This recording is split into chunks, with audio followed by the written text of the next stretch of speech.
But we're going to tell the story of how we bought our house. Dun, dun, dun. Yeah.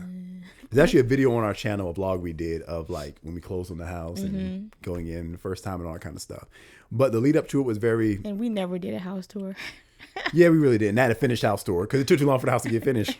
It still ain't finished. We still making changes. 4 years later. You spent 4 years. Yeah, it's been 4 years. Yeah, it's coming up on Well, 4 years. going on 4 years, yeah. Toward the end of this year. So yeah, we moved into our house in December of 2020. Closed November 30th. Yeah. Of 2020. Exactly. So it was a big step for us. First house. This house we're living in now. And, we had previously, we've told bits and pieces of this story before, but we're getting all here in one place. But we had previously looked for a house earlier on being married and just didn't work out. We didn't qualify for what we wanted to qualify for, and it just wasn't coming together. Then we had our son. He was born in August.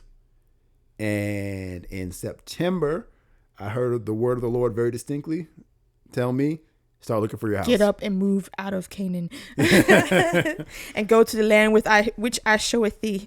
And so because we were in Canaan, y'all. No, Canaan was a promised land. Oh, that's right. You're thinking of the Well, okay, we're getting to never mind. I messed wilderness it up. Into the promised land. Never mind. Never mind. I'm mixing up my Bible stories. I mean, technically, I guess they left Egypt. I guess the wilderness was in Canaan, but they had to get into the rest. But it doesn't matter. The point is, we were in the wilderness. No, it was Haran. I'm thinking about. Oh, leave Haran and go to Canaan. Gotcha. Yeah, I mixed up the story. You got it. There you go. You got it. All right. Anyway, just completely derailed the story there.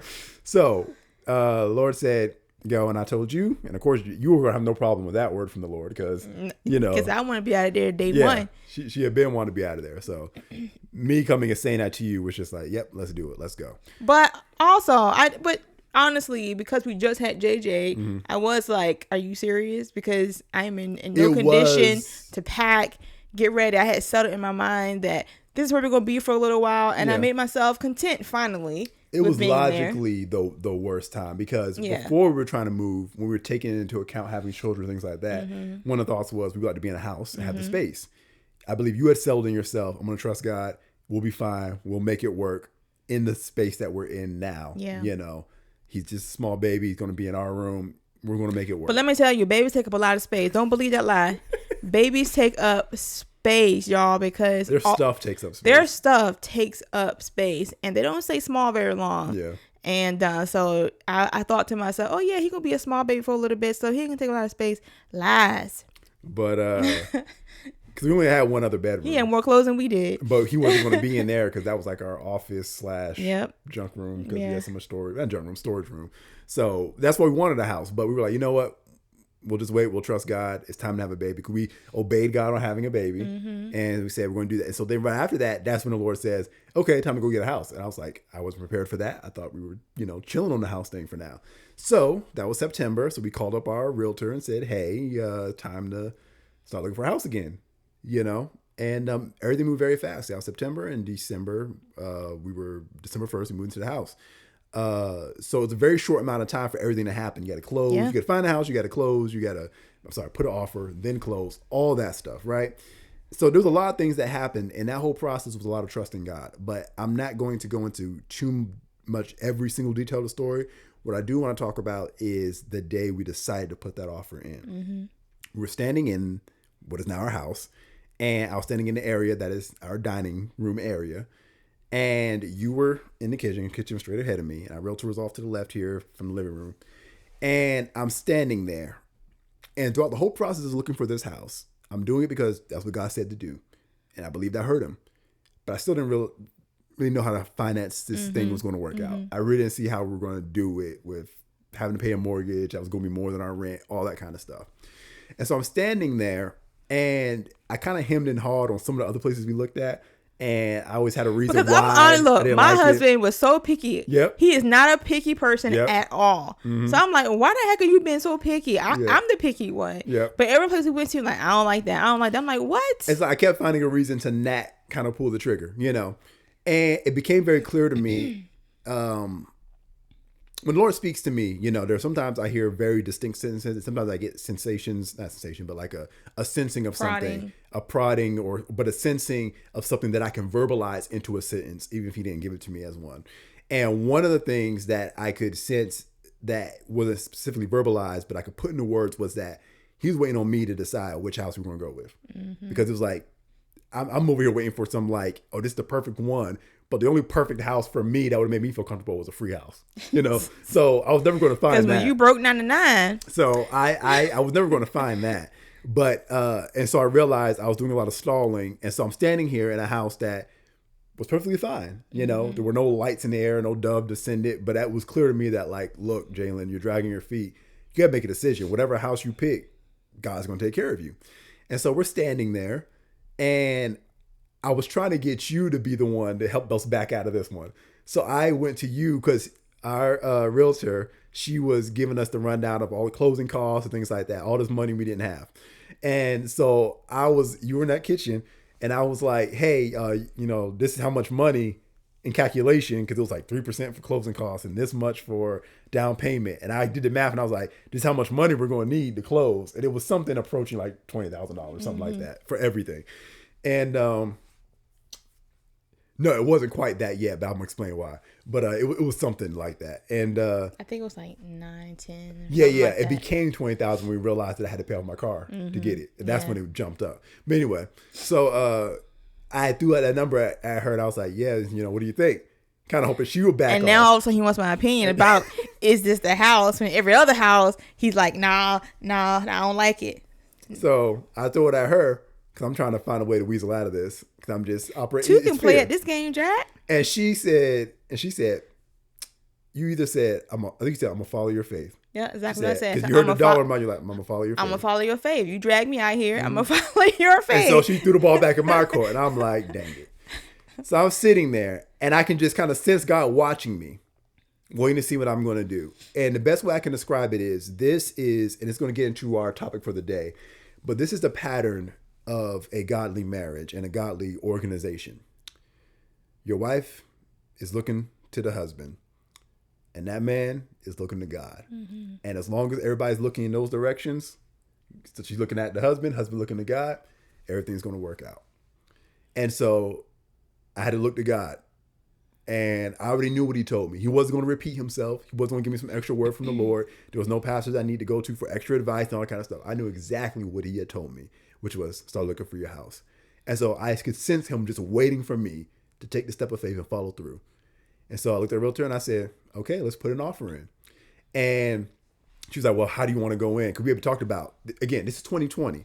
And the market was crazy. It was a seller's market, as we were told, which meant people were putting in all kinds of offers. Houses were going for way more than they were worth. It was craziness. There have been houses that we were kind of like semi-interested in, and then the next day it was like, nope, it's off the market. I mean, next minute. Like, if you didn't have an offer the day you walked in the house, you was not likely to get that house. And that was part of the fear, because the pressure of like, she's like, oh, if you like this house, you might want to put an offer in. I'm like, I remember there was one house that we looked at and you knew the owners of the house, mm-hmm. Remember?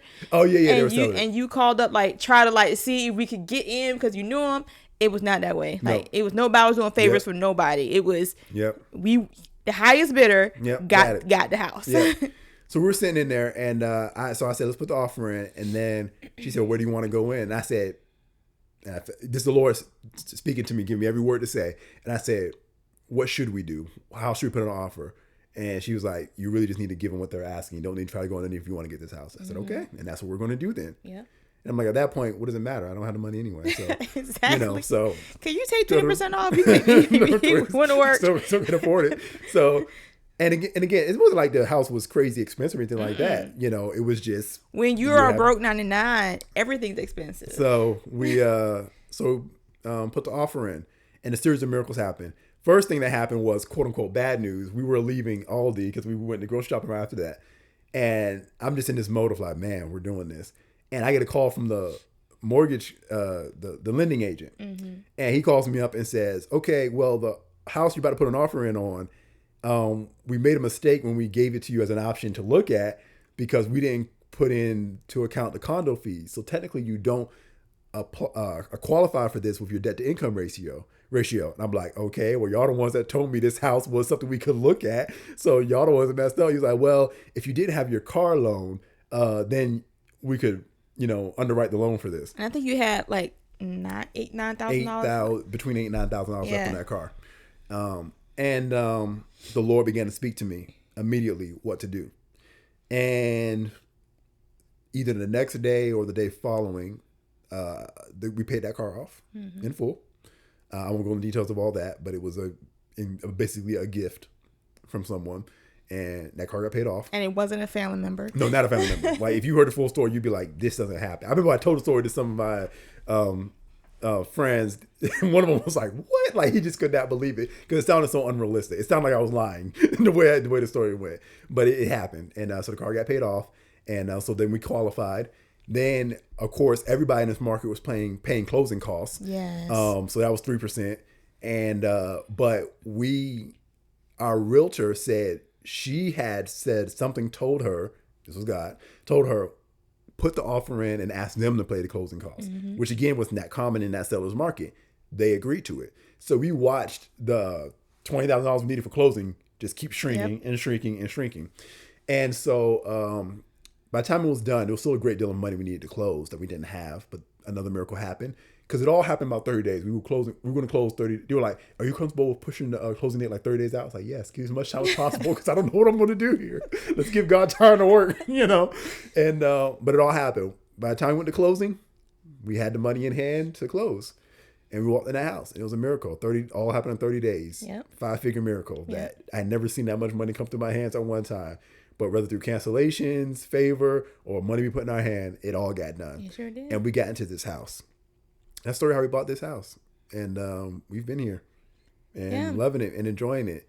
And I didn't realize, because I knew nothing about this stuff, that we have one of the lowest interest rates in history because, again, it was 2020. And it's a God thing because even with all of the, I wouldn't call it setbacks, but setups that we had to fail at keeping this house, God kept us and preserved us. And his hand of favor was always there in a big way to prove to us that he called us to this location. He called us to this place. And even though it's not our dream home, it's not our ultimate place, but it's always so awesome to know that God called you to a place and that you were led there because his grace will be there for you to succeed in that season. However small, however big, you want to be in the exact place that God put you. Exactly. And then that's just where you want to be. However small, however big, wherever it's at. You're my girl. You're the type of woman to make a man get right. You're my world. You keep my mind spinning all through the night. You're my life. I eat, sleep, and breathe you just to keep me right. You're my girl. Thinking about you day and night. You're my girl. You're the type of woman to make a man